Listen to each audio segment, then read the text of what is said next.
Religion is for people who are afraid of going to hell.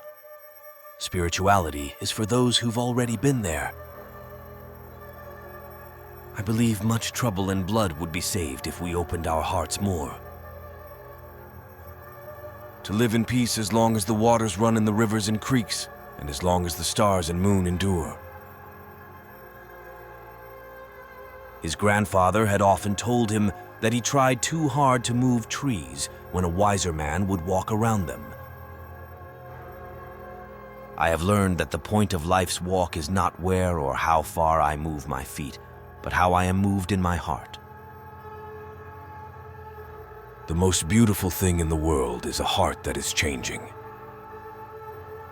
Attending to your own words and ideas as well as those of others is an admirable trait in any person, but a necessity in a leader.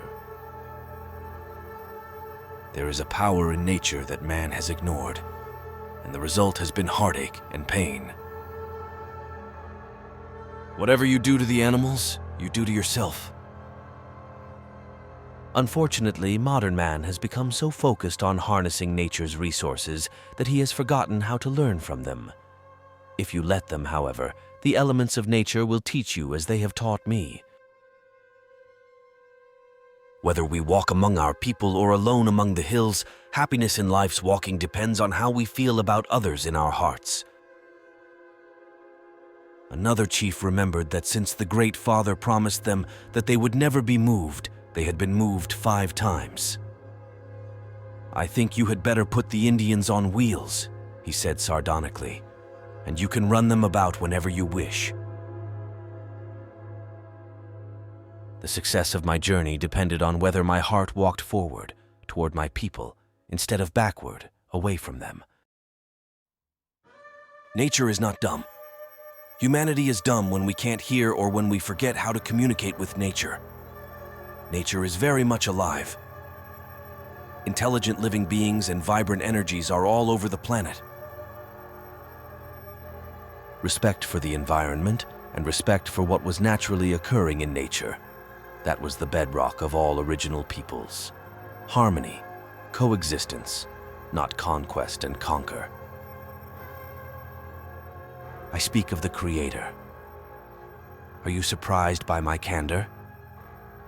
In a world that has killed the sacred, mention of it can seem shocking, even foolhardy. But how foolhardy it is to kill the sacred, and how shocking to think that we could. For there is always a light that walks forward.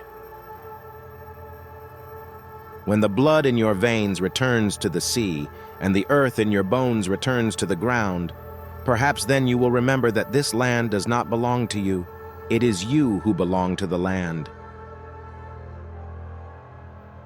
Celebrating what we hope for together is better than fighting over what we believe separately.